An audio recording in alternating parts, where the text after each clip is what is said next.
Good evening, Denver Startup Week. It's on day 4 of Denver Startup Week 2020. We couldn't be more excited that you've been with us all week to share in the largest free entrepreneurial and small business conference that we know of in the world. Strange times we're in, but it's never been more important to talk about entrepreneurship, innovation, and growing small businesses around the planet, using Denver as the epicenter of that discussion. And we couldn't be more thankful for your participation in all the awesomeness all week. We've been seeing people pop up from around the globe. When we think about it, we have Brazil, the UK, Israel, and Kenya, just to name a few. In fact, we've had over 32 countries log on throughout the week. It's just been an incredible showing of attendance. Our community has come together to show their expertise, to educate, but most of all, to inspire. Inspire in this time when we need more optimism, more motivation, and more intent to build those companies of the future. We've welcomed speakers and panelists and keynotes to every stage along the entrepreneurial journey. We logged 150,000 hours of Zoom on Monday alone.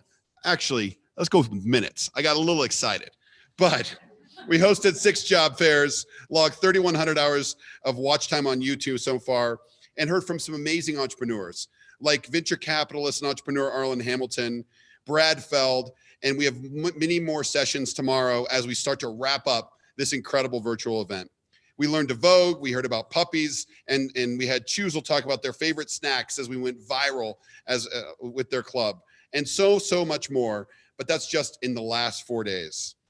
Don't forget, as we make this thing the largest, most awesome event in the planet, make sure that you share Denver Startup Week socially and virtually as much as possible. The content will stick around for you to enjoy, but make sure, please share the recordings, the amazing content, and all your favorites on your own channels, and encourage people to go check us out. We want to share large and wide that the opportunities in Colorado and in Denver have never been better. And most importantly, the entrepreneurs in our community is resilient in building the companies of the future. Make sure to follow along on everything DEN Startup Week on all social media handles. Without further ado, I'd love to introduce my fellow co-founder, Ben Data, to walk us through this final awesome session. Thanks, Eric, and thanks to all of you. Obviously, we're all facing a ton of challenges right now, and this week was no different.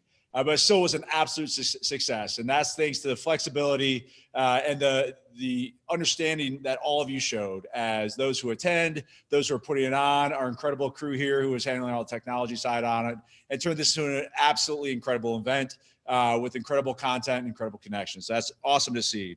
Before we get started with our keynote speaker for the evening, we want to take one more opportunity to thank our sponsors, because this event would not happen without them. So a thank you to our title sponsors, Downtown Denver Partnership, JP Morgan Chase, Prologis, and Xero. Also, a big thank you to our track sponsors, Capital One Cafe, Colorado Lending Source, Friday Health Plans, Battery 621 in the Public Works, Quizlet, Exactly, Zayo, and Zestful. The headline event sponsors here are bringing you all the fun, networking, and job searching that happens every single night this week. Because we're virtual, we have come together for an incredible 6 job fairs with almost 1,000 attendees. A virtual recess, as we already said, the famous puppy panel, leaders from across the country sharing their expertise, and coming up later tonight, the Denver Startup Week Pitch Fest, which I get a chance to MC. And finally, a DSW thank you to the partner sponsors and member sponsors that we're recognizing on the screen right now. These sponsors help to ensure that Denver Startup Week stays free and accessible to the entire community every single year, and we couldn't do it without them. So please give a big thank you. Last year, we were together in the Dairy Block Alley here in Denver with thousands of members of the startup community, celebrating an absolute record-breaking week. Today, we are here on day 4, taking this all virtual. And so we missed together being in person. There's still a lot to celebrate. And our closing keynote is going to allow us all pause, take in some important insight for a world-class entrepreneur, and celebrate this community. But before we kick it off, I want to turn it over to our sponsor, Xero, for a few words.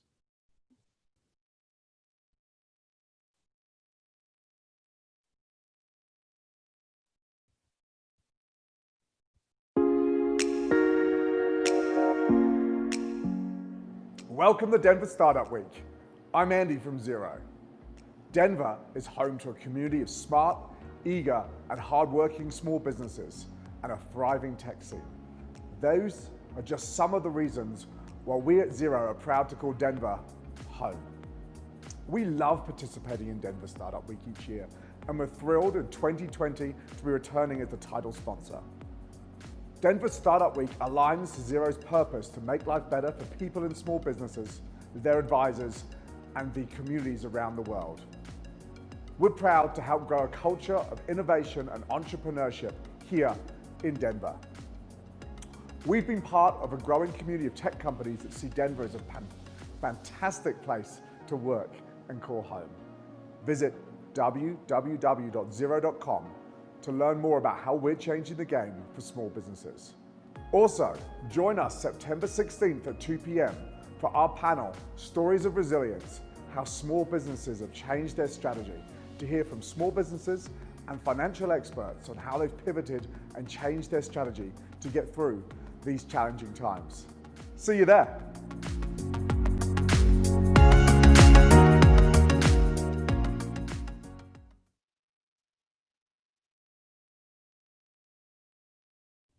Thanks, Eric and Ben, and thank you, Xero. I just heard for the first time ever, big news, for the first time ever, we have more women attending Denver Startup Week than men. Studio applause, studio applause.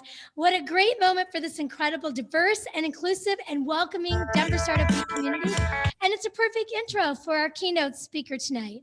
We are going to close out Denver Startup Week on a really high note with Jenny Fleiss.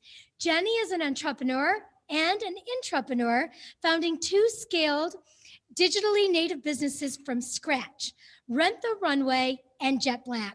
Tonight, Jenny will talk about her entrepreneurial journey and tell the story of Rent the Runway. How did Rent the Runway go from a simple idea to a billion-dollar unicorn company that's disrupting an entire industry?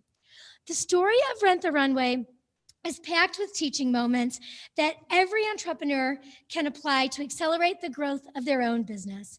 Jenny will share the ups and the downs of her entrepreneurial journey and tips on how to build a disruptive brand from the ground up.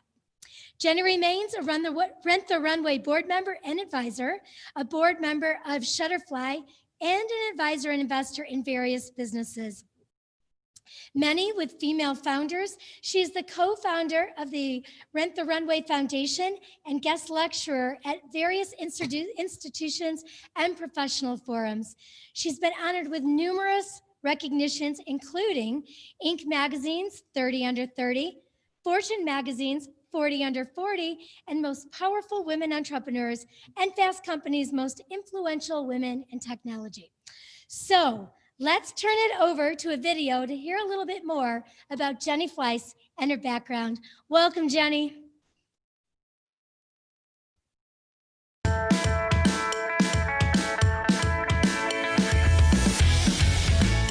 Jen and I were at Harvard Business School where we first met, and Jen came to me with this concept for Rent the Runway after observing her sister, Becky, who had this closet full of clothes but nothing to wear moment. We know that women always want new, amazing things to wear, and especially with social media, you're constantly having your photo taken, it's being posted everywhere, and the pressure of looking your best but also changing over your wardrobe has just increased. And we rent designer dresses and accessories for 10% of the retail price. You and Jen created an atmosphere, though, of diversity. Your executive team is 65% women. Isn't that rare? That's Yes. super special, and it's been that way actually continually. Jenny's dream is to be involved with companies in their early stages, so she has since stepped down from Rent the Runway and joined a new startup. Being a mom and setting your example for kids to go after their dreams, to start companies, that will naturally happen. The more women there are in the workforce, and the more women there are being entrepreneurs.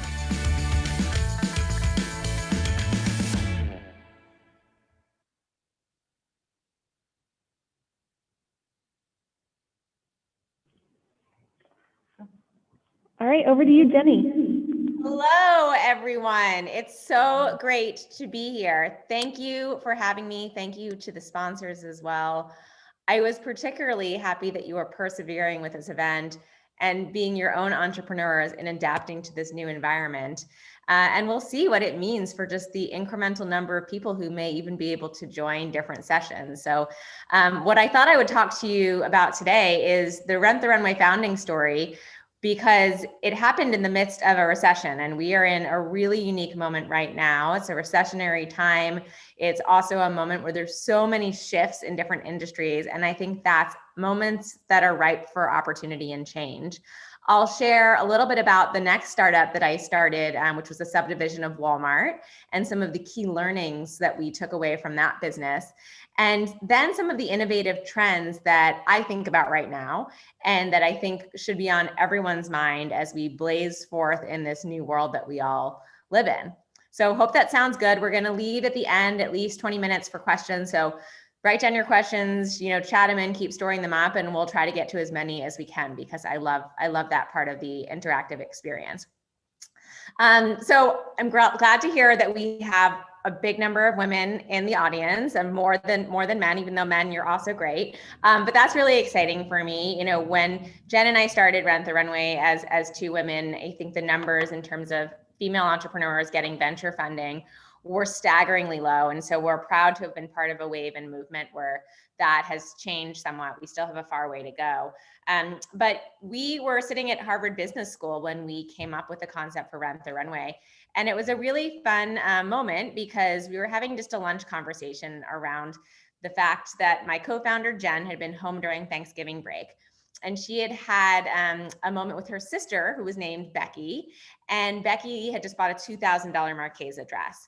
Marchesa is a very fancy fashion designer, makes beautiful dresses.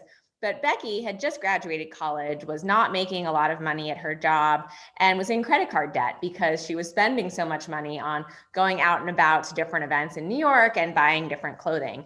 And not only was she in credit card debt, but she had a closet full of hundreds of other outfits that she could have easily worn to this black tie wedding. And so big sister Jen said, what? This doesn't make sense. How are you doing this, that you felt you needed to buy such an expensive dress? And Becky said two things that we initially were just laughing about over lunch, but then became the fuel to our business. So the first thing that Becky said was, well, all the dresses in my closet are dead to me. I've been photographed in them and they've been posted on Facebook, and I can't possibly wear them again. So we laughed about it. But we, as women in our 20s as well at the time, related to the social pressure of putting out your image in front of thousands of people on social media in this indelible way that was going to get far, far, far more people looking at you, and which no longer made it possible for you to cheat with your outfit. And cheating with your outfit was buying something and then just wearing it again with a different group of people. So the investment you had made purchasing a fancy dress or styling an outfit could be leveraged for multiple occasions. And social media really changed that.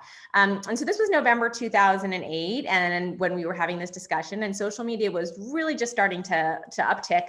It's completely different now. I think maybe people would have posted once every few days, and now it's several times per day.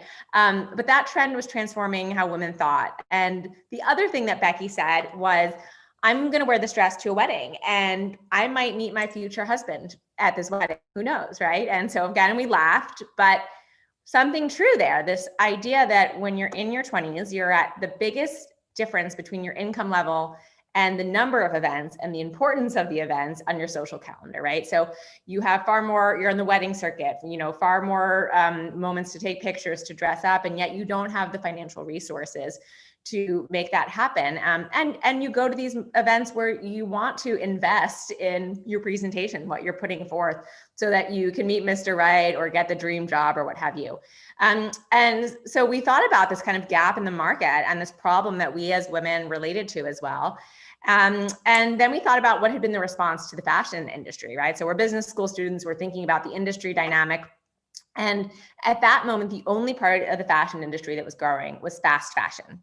Fast fashion is Zara, H&M, Forever 21. These brands where you can buy designer styles that are knockoffs of top brands, but still feel very fashion forward.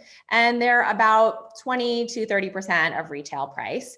They are made much less well, but all these companies have found out ways to very quickly manufacture runway styles and get them out there. And that was very painful to the fashion designer industry. And in addition to that, the recession had meant that retailers like Saks, Neiman's were slashing prices about 70%. So here you have a brand like a Diane von Furstenberg or Marchesa, who's spent decades building their brand equity, and all of a sudden they're seeing it deteriorate and chip away with the discount prices, which they don't feel they can control. And that was this moment of the recession. So we had this good lunch conversation, and yet we didn't have any fashion background or any technology background. And so we're like, well, what do we do next if we think that there could be an opportunity here? And the best next step that we thought, and I've used this as a guiding principle many times there forward, is to find someone who's best of the best in the industry or in the skill set that you are trying to learn about.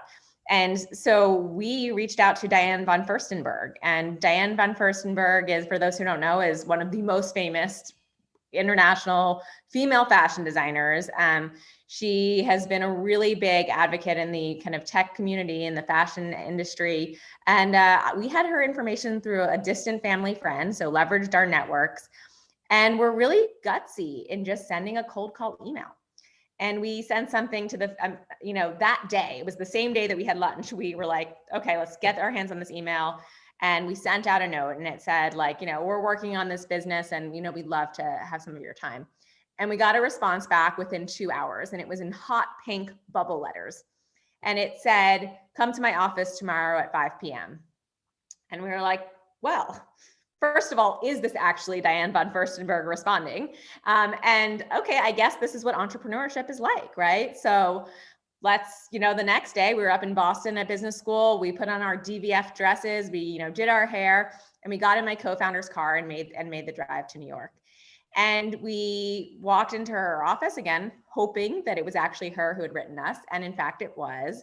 And, we walked up the intimidating glass stairway in the Diane von Furstenberg meat packing store, which is also her office. And she met with us for about an hour and a half.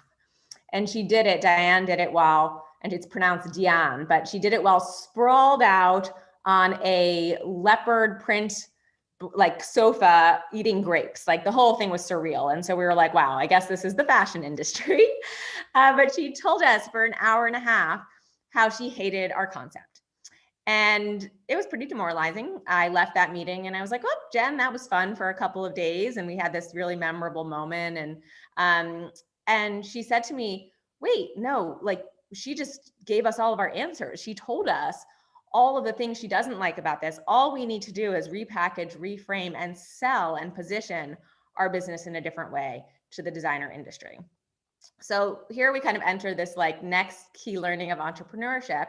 Once you find the skill master or the industry expert, making the time to kind of listen and learn and kind of pivot your concept or iterate the way you talk about your business is really critical. And so what were Deanne's concerns? She said, this is going to cannibalize my sales. Why would consumers buy an item if they can rent it? And we were kind of like, true, that's what we hope happens. But we actually, thought about it and we said, well, what's the average age of your consumer? And the average age for her was late 40s, early 50s, mostly through like the Neiman Marcus and Nordstrom's of the world. And we're like, we're going after a woman in their 20s. So this is a different consumer. This is the consumer that you're losing to fast fashion. And then we started trying to understand like, what does matter to you? Well, fashion industry and designers, like they care about their design. They care about the art that they put out there, the image they put out there into the world. Yet Neiman's, Nordstrom's, they were buying the little black wrap dress. They were buying the outfits that they were more likely to be able to sell to their customers, because a customer, a woman, is much more inclined to buy the simple black version of a dress that she can repeat. She can put a blazer on and wear it to the office. It's a better investment piece. So Deanne and other designers weren't actually getting their fashion forward editorial styles out there. And they weren't putting it on as many of the young consumers as they wanted to, which also meant that they were losing out on some of the natural social media marketing that was happening for many businesses and brands. And so we repositioned our pitch to designers and said, well, what if we can be an experiential marketing channel? We can put a woman in a dress at this really special moment, whether it's her prom or a black tie wedding or her job interview or a baby shower. She will form a memory with the brand that she wore. She will post it on social media, amplify and talk about the brand that she wore, and then she'll get lots of compliments. And years later, we would find the average woman who rents the runway gets 12 compliments. On a normal night, she gets 2. So you get lots of compliments, have these viral word of mouth marketing moments throughout those compliments. And then in your mind, it's solidified that you have more of an affinity to that brand. And so when you do walk into a department store, or you are ready to buy your first blazer or a nice white t-shirt or a blouse, you're more inclined to buy from those brands, right? And you're not going to buy the same one shoulder pink dress that you rented. You're going to buy a different product. And so that became kind of our into the fashion industry. We spoke to many retailers as well throughout the process to understand their pain points. And that was really interesting as well. So retailers like, Jim Gold, who was at Bergdorf Goodman, it's owned by Neiman Marcus. He said to us, people are already renting the runway. It's called buying a dress and returning it with the tags on. So they wore it, but they still kept the tags on, and they clearly, they'd worn it. The 2 highest return days are January 2nd after New Year's Eve, and then February 15th after Valentine's Day in the dress department. And so we're like, oh, and he's like, this department isn't making money for us right now anyways, and we have to accept the returns because these customers spend a lot of money sometimes in other parts of the store and you can't really tell. So here we were seeing kind of another opportunity in the industry in the dress category, right? So we started with just renting dresses. Today our business has evolved, and I'll talk through that. But starting just the way Amazon started with books, in a category that was more of a pain point for the industry at the time, and was also the highest value proposition for our customers, because those were the highest price items and the items you're most likely to only wear once, was really important for our business. So I'm going to share a few slides to just walk us through some of the next phases of our business, and you'll see it come up. And let's see if I can. So Facebook kills outfits was this statement that we kept hearing as we talked to consumers. So what do we do next? Well, we said if experiential marketing is going to be really important for the brands we work with, can it also be important for us, for Rent the Runway? And we were changing a consumer behavior, introducing rental at a moment when many of these brands were not even selling online. Like e-commerce for fashion brands was still new. Neiman's and Lord & Taylor, they'd all just launched their websites to sell online, let alone rent online. So we were really changing consumer behavior and trying to make rental cool, aspirational, in the stratosphere of designer fashion. And in order to do that well, we felt that it was very important to build a brand that people would want to talk about. And so we invested in everything from our packaging to the aspirational look and feel of our website, to events that we did with our customers. We leaned into the sustainability angle, which is more and more important today, of renting versus buying and having it sit there and not using it again. And little by little, we built a very loyal customer base. And I think actually the loyalty of our customer base and the meaningful brand has really been the crux of our business, and is also what helps us get through really trying moments like right now, where lo and behold, consumers don't actually need to dress up, let alone really wear anything other than sweatpants and t-shirts. We never could have anticipated that, right? But what we did do is build a really strong brand, a really strong customer base that propelled word of mouth marketing, which was the cheapest form of customer acquisition that we could get. You're at a party, someone compliments your outfit. They say, you look great. It's a natural conversation starter with women. And if they said, thanks, I rented the runway, and answered the millions of questions that people have about rental. What if I spill on it? What if it doesn't fit? What if it doesn't come in time? That was our way to hook a customer for the cheapest, most authentic kind of interaction possible. So that was everything. That is what we kind of focused our business on. Now, how did we even know to focus on that?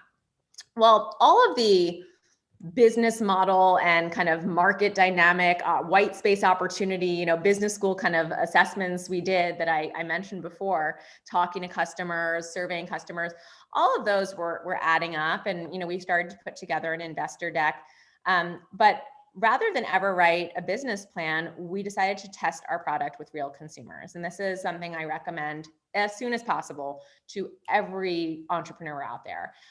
Your biggest asset, and actually this is a trend I'll get into later, but is your time. And until you can actually get your product out there with consumers and understand if they will put their money where their mouth is, will they pay for your product? What will they say about it?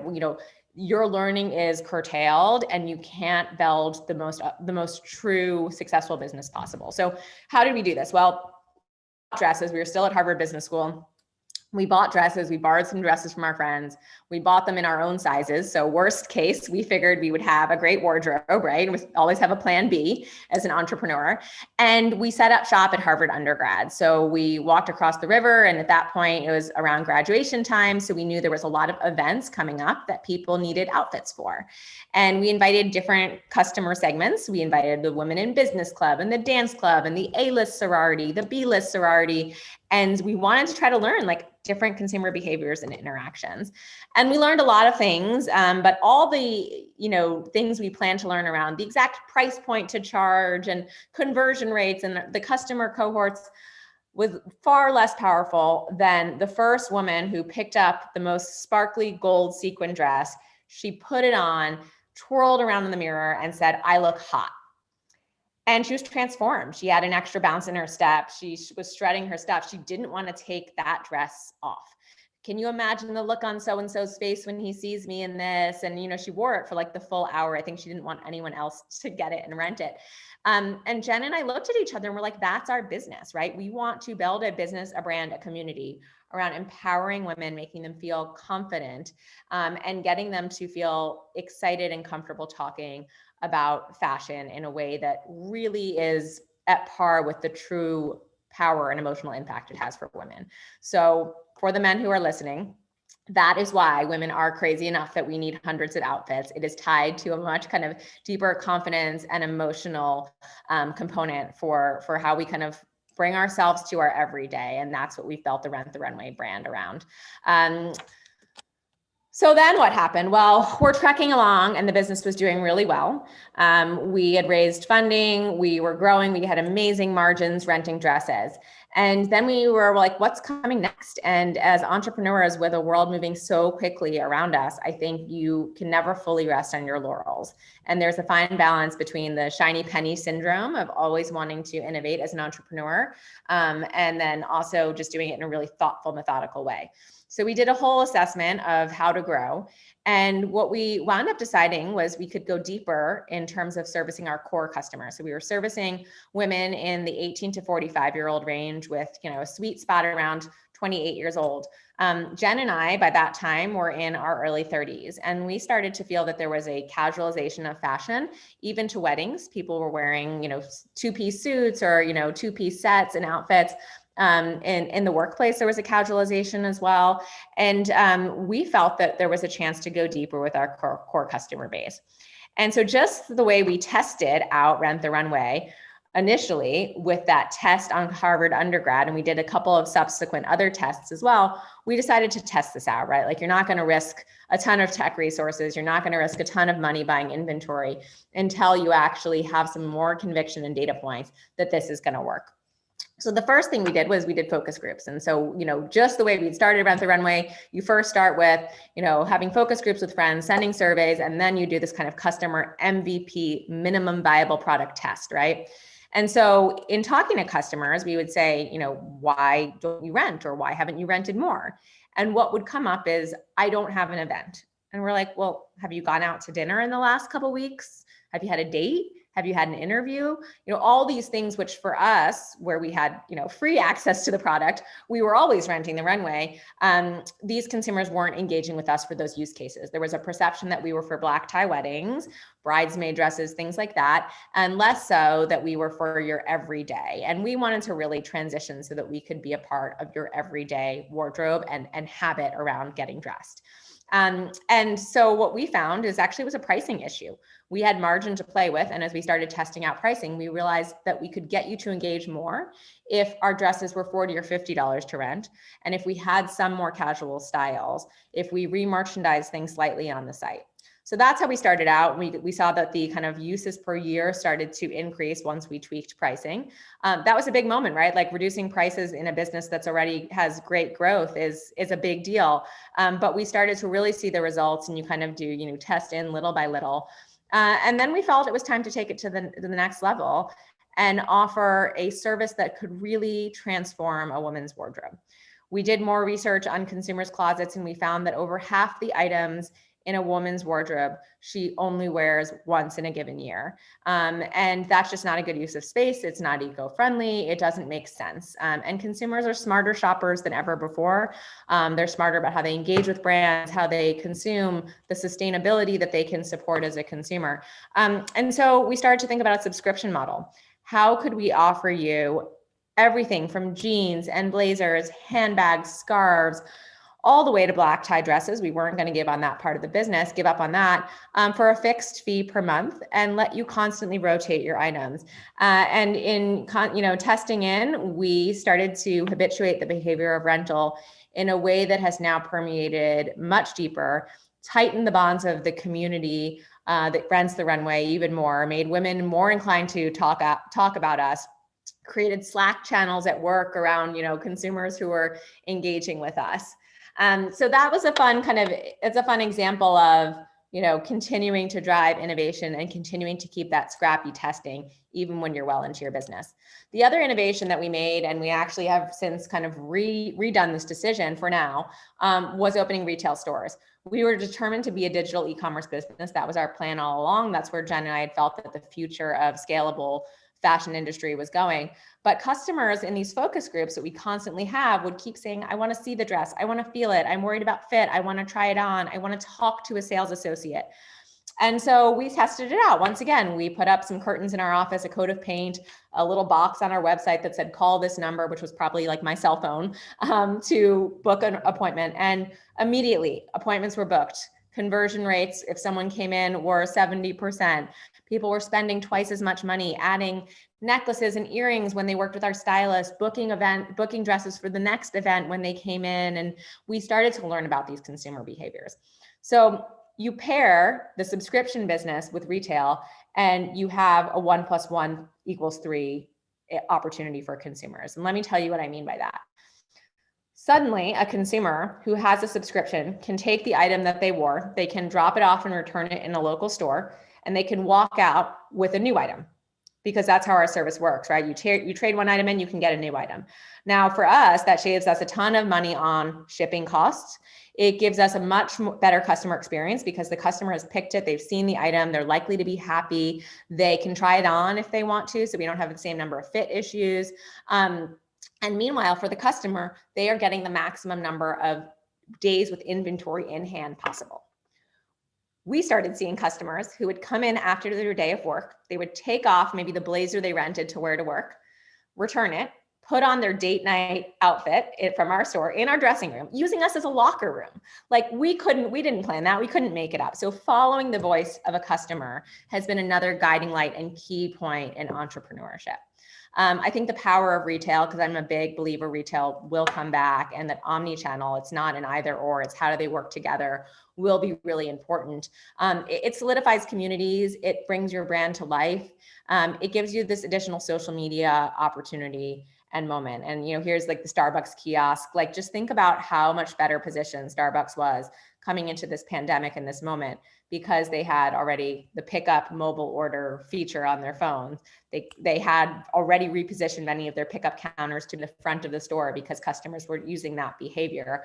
And so not only the opportunity for customers, but the adaptability that it gives you when you enter different times, if you're omni-channel, is really important. And so what am I thinking about now? What's next? What informed the work I did at JetBlack? And I'll tell you about that. And what do I think should be on all of your minds?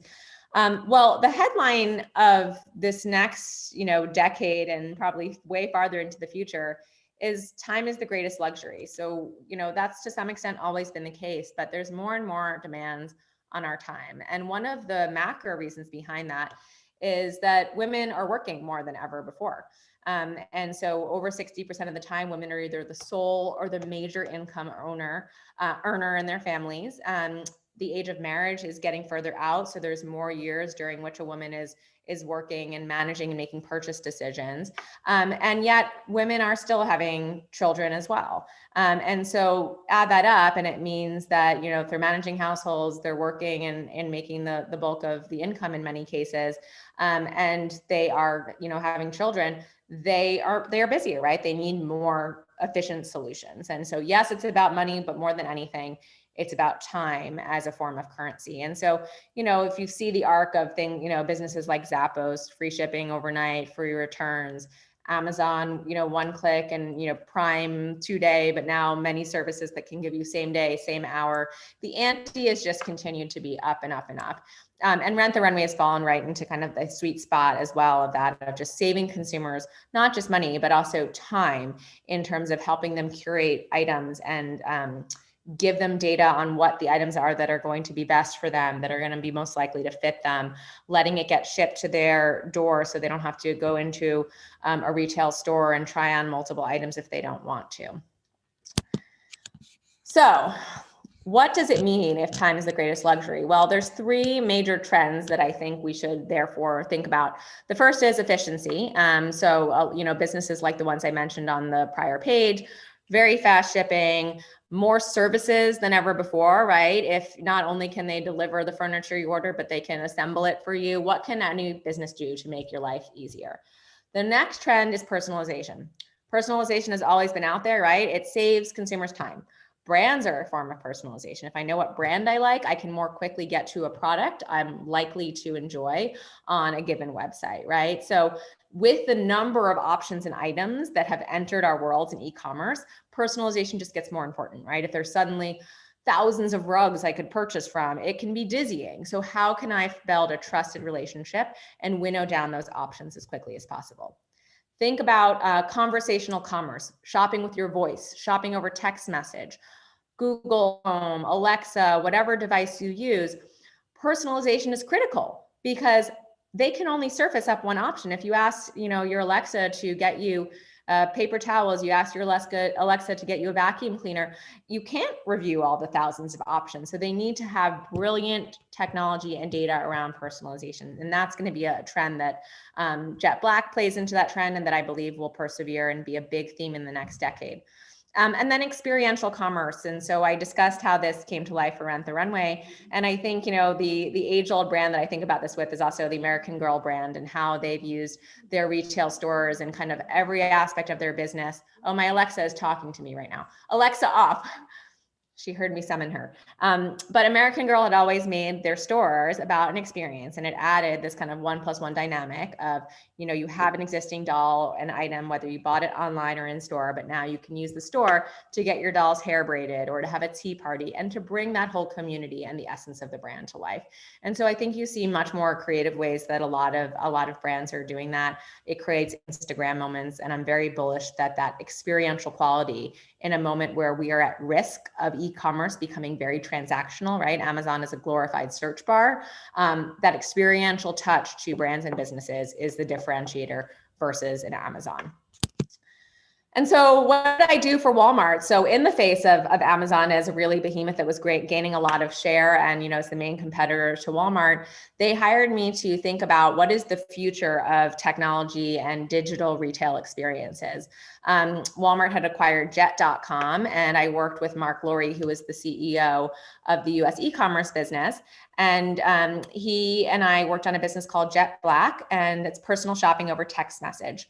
The idea that you could text anything you want to order, whether it's paper towels, whether it's granola, whether it's a pair of sneakers, you see someone on the street with them, you take a picture, you need a recommendation for a child's gift, for a toddler bed, whatever the case.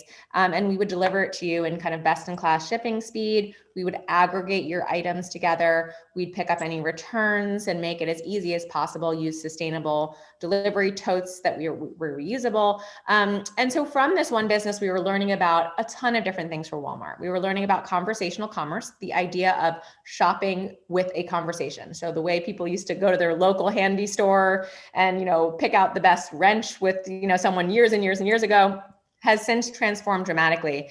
And it's taken away some of that efficient and in-person kind of interaction feeling. How can you bring that into the digital age? So we built a technology to enable conversational commerce over text message in a combined bot automation, but also with people involved as needed behind the scenes. We also learned about merchandising. With a blank text field, customers can ask for anything. So by virtue of them just saying like, you know, I want to buy water wipes for my kids, like, does Walmart carry water wipes, right? Otherwise we'd learn and know and be able to tell the merchant like, hey, you should look into carrying this product. Enough people have requested it and buying it. We learned about servicing a high net worth urban consumer because we were targeting those areas. We learned about consolidating items for delivery, shopping at local stores to get items from local vendors, which was really the fastest way and the kind of lowest carbon footprint that we could have for our consumers. So all sorts of kind of learnings that we put out there. Membership model, we charge $50 a month, so a real commitment and membership model. We got customers who were converting at over 80%, had a net promoter score consistently above 80, and delivered some great learnings for Walmart. And so, you know, this is my final slide and before we go to questions, but I titled it Never Waste a Crisis, which is a Winston Churchill quote. I'm known to say it a lot at our board meetings for Rent the Runway.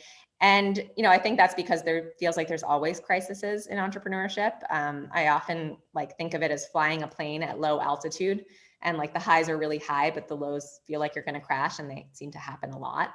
And guess what? We're in one of them right now. And if there was ever a business that was in the eye of the storm more, it's Rent the Runway, right? Like we are about events, we're about dressing up. And again, like this has shaken our world. And so what do you do in these moments? You know, I think first off, there's so much innovation and creativity that comes from these moments. I shared how we started Rent the Runway in the peak of our recession. And I think that was what let a lot of opportunities come to us, that let designers be more open to working with us. It let retailers, you know, have less power and less influence so that we could kind of gradually make some headway there. It let customers think about smart shopping in a different way and change the kind of set of options that they would consider to add rental to the mix. And, you know, so as I think of some of the learnings right now, you know, I think one is increasing flexibility. Omnichannel is a way of doing that. So, you know, I gave the example of the Starbucks counter and how they were really, you know, well positioned. One thing with Rent the Runway is our sales business has gone up. So we sell pre-owned items, and we still find that consumers are engaging with us in that way.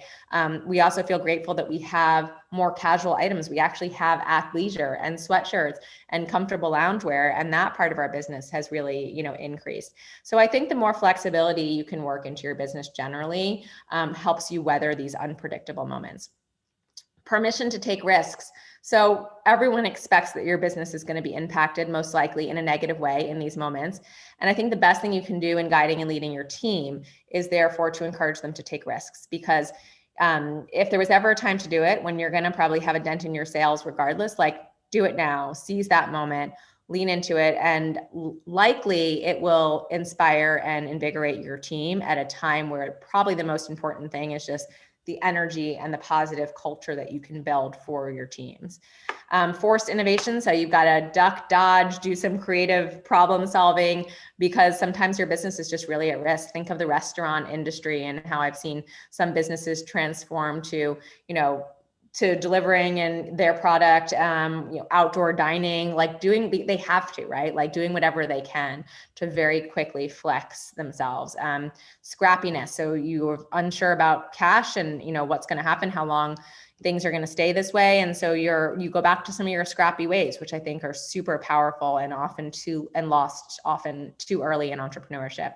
I think it encourages a lot of opportunism. So businesses that, you know, dive into COVID testing, even though previously they were a men's healthcare company, right?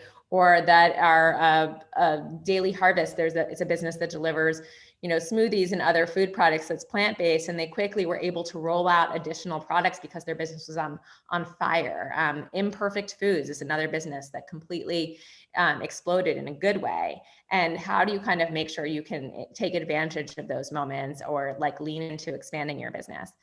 And then the final thing that I'll leave you with before questions, and I think it's just generally important as an entrepreneur, is because you have these highs and these lows, remembering the perspective of the bigger picture, your life, your kids, your health, your world. I think this crisis in particular is a huge reminder of how great it can be to have some time where you're around your family more and you're traveling less and on planes less, and you're just kind of getting to see bedtime, getting to see, wake up time. You're like, actually, maybe you're more productive working virtually. Is that something you can learn about yourself, right? And big thing around health, right? Your health being so critical and important. So I think, in terms of just keeping the positive mentality and kind of your mental readiness as an entrepreneur, there's a lot to be learned from this particular moment and crisis as well. So I am an optimist, and I think that everyone on this call in many ways is an optimist, because you dialed in to learn something, you're making good use of the time, you're going after it. And I hope that this session, gave you some either inspiration or ideas around your business that you started or what's to come next. So thank you. I will turn it over to questions. Awesome. Thank you, Jenny, so much for being part of Denver Startup Week. But most importantly, thank you for your spirit of leadership and entrepreneurship that's really changed an entire economy around fashion. But most importantly, all the women entrepreneurs that want to grow up and build businesses like you've built. And it's just an absolute honor that you're here, and an inspiration to entrepreneurs, leaders, and women leaders around the world. And we just really appreciate you being here. As an entrepreneur, we always know that entrepreneurs need ideas, they need capital, they need talent, and a little luck. It was so fun to hear you talk about your story with meeting Deanne after a casual lunch with your classmate from Harvard. But you made that sound so easy. And the rejection after that first meeting with all that excitement, how did you harbor that superpower to come back and build that business after that meeting? And most importantly, how do you encourage other entrepreneurs and other women in the face of that rejection like that to pick up and go forward? Yeah, it's a great question. The first thing I'd say is building a team around you. So at that point, the team was me and my co-founder, but having a co-founder can be great. And having a co-founder with not only complementary skill sets, but also complementary emotional elements, right? Or attributes. So, I'd say are both very entrepreneurial, ambitious, optimistic. But Jen's sales and marketing hat, because I had a finance and consulting background, her sales and marketing hat said, this isn't a problem. Like, this is like, we just got to reposition this, right? And then I think the lifting each other back up when there's more than one person holding each other accountable really, really mattered and made a big impact. And at the end of the day, like, the resilience is, I think, the key differentiator for successful entrepreneurs, because you are going to have those low moments, right? And those times where you feel like you're going to crash, and to be able to not just rally yourself, but in time rally a team that gets bigger and bigger. Again, and we're in this moment where, like, that is the most important thing that you can do as a leader and entrepreneur. You started to talk a little bit about the culture and inspiration of that. And you referenced in your discussion iconic companies in the service industry like Zappos. And, I would like to offer up that I think Rent the Runway, when you look at some of the statistics, has been an incredible leader in women's leadership at all levels of the enterprise. When you look at some of the numbers, 91% of the firm is female and diverse, 73% of the leadership is female and diverse, 50% of the board is female, 65% of the tech team is female, and 88% of the finance team is female, with 7% of the leaders who are moms. It's an incredible feat, and it's an inspiration for all businesses and to achieve. How has that culture impacted your values, and how has it built a relationship with your customers? Yeah, it's really exciting to even hear the numbers, like, once again, because it is so exciting. And as I don't want to call it luck, because there's aspects that we really do, are intentional about in terms of supporting our employees and creating the right culture and environment that I'll touch on. But we have a business that from its core is built around a female consumer who is of childbearing age. And often, our brand is who's very ambitious, who's working as well. And so we've always naturally drawn from a pool of applicants who are those consumers, right? I think women who feel passionate about the Rent the Runway concept from day one would come to us like, can I work for you for free? I love what you're doing. I believe in it. And so we just naturally have a ton of applicants who both really are passionate about and understand the customer value proposition, and they happen to be women, right? And so, when you draw from an applicant pool where a greater percent of the applicants come from that it often happens that those are the candidates you wind up hiring.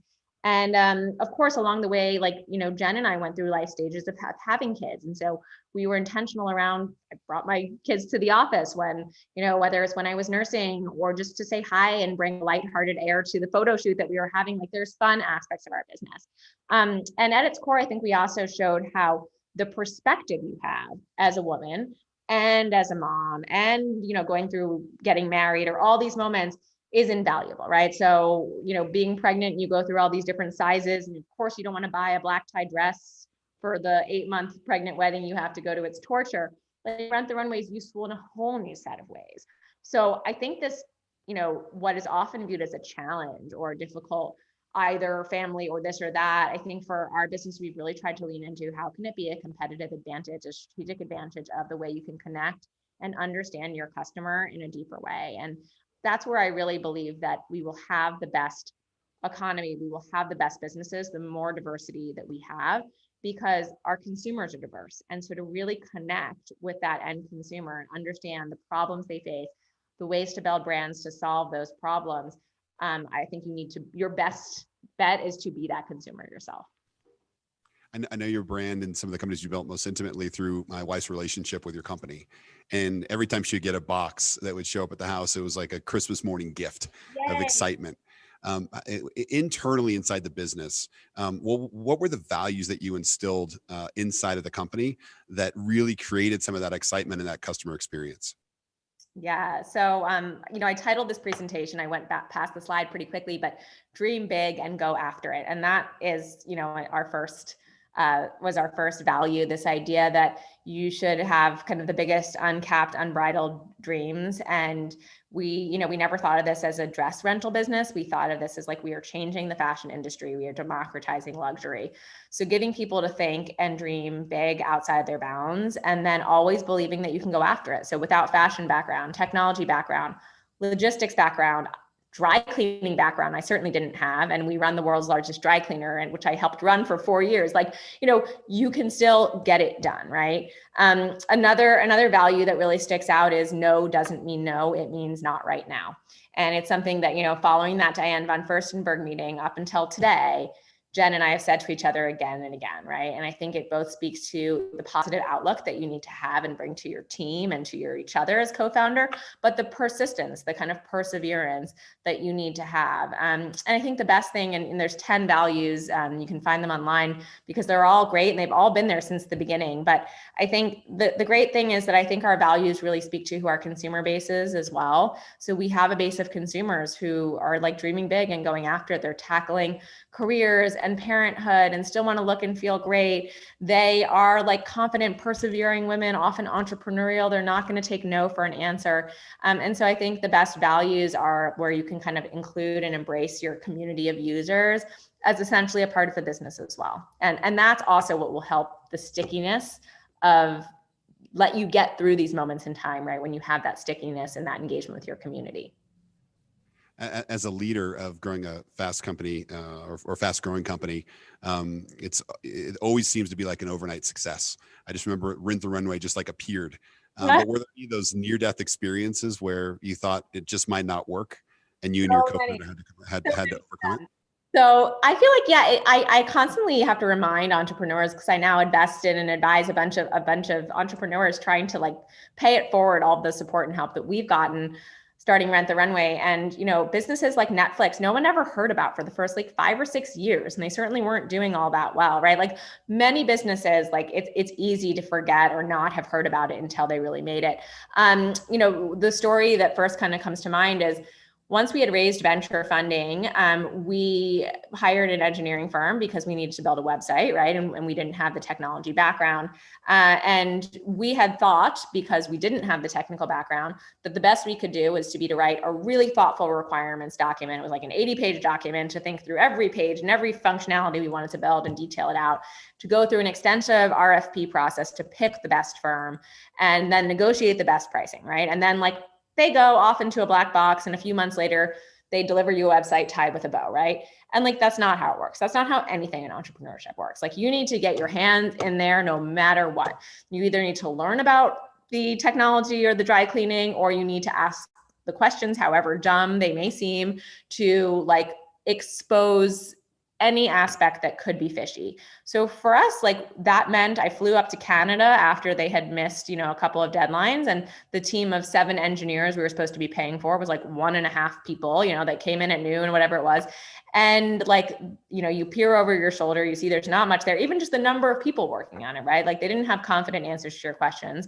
And that day, I pulled the project from them. And it was, we had 40K, which for us was a huge amount out the door. It was the first big thing we had done as a business for a venture partner. So felt really sheepish about it. And here we were at that point, it was maybe August, and we needed to launch before the holiday season, because holiday was when we knew we would have a really big dress rental opportunity and see that uptick. So like, what were we going to do? We didn't have plan B in our pockets. And we certainly weren't engineers that could go build that business. So that was like a really scary, demoralizing moment in a lot of ways. The last question to give you is from the audience. I think it's fitting with the environment that we're in. How do you see the current environment of the pandemic and impacting online retail?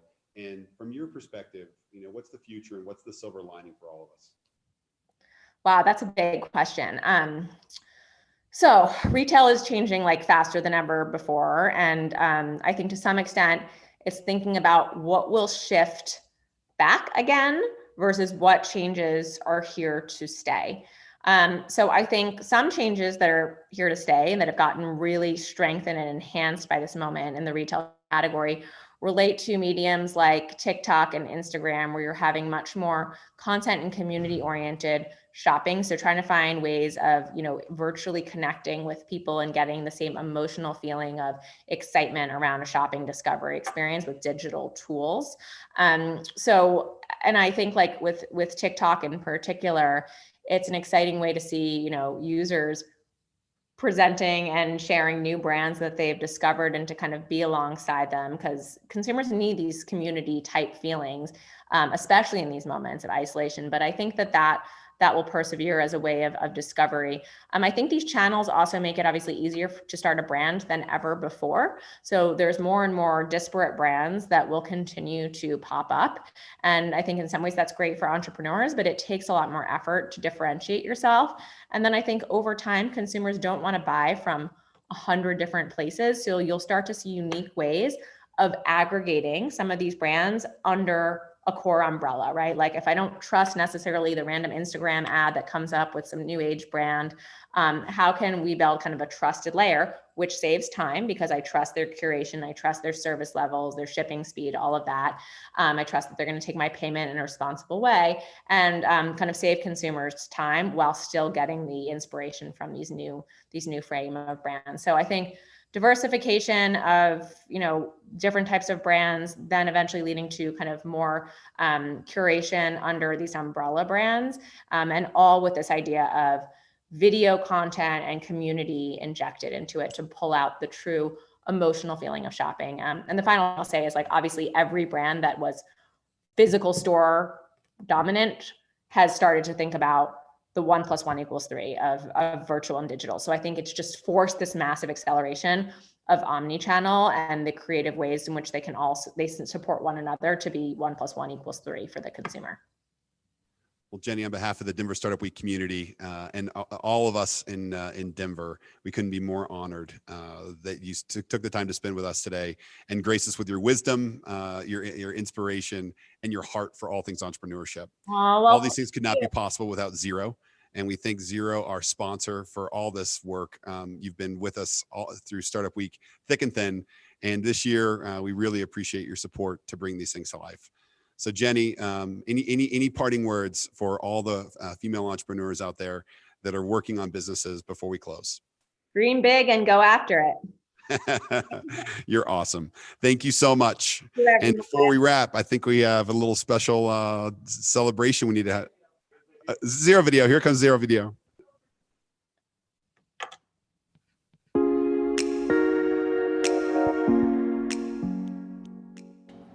Hello, I'm Andy Berner from Xero. Welcome to the Virtual Closing Bash.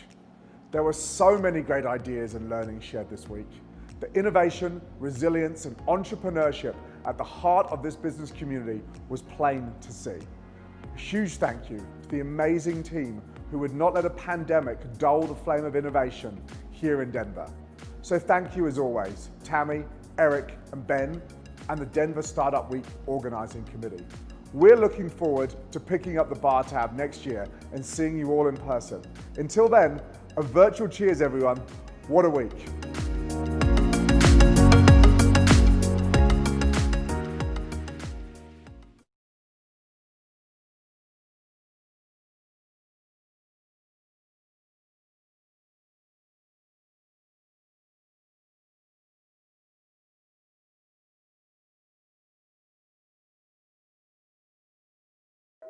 And as we like to say, our fearless leader, Kate Barton, the executive of Denver Startup Week, right here. She has led the way, and with a huge thank you, now's the time to explode the confetti. So I'm going to hand it over here.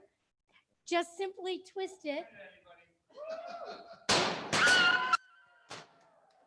Thank you, Denver Startup Week! Everyone! Woo! Thank you! Here we go. Are we still on?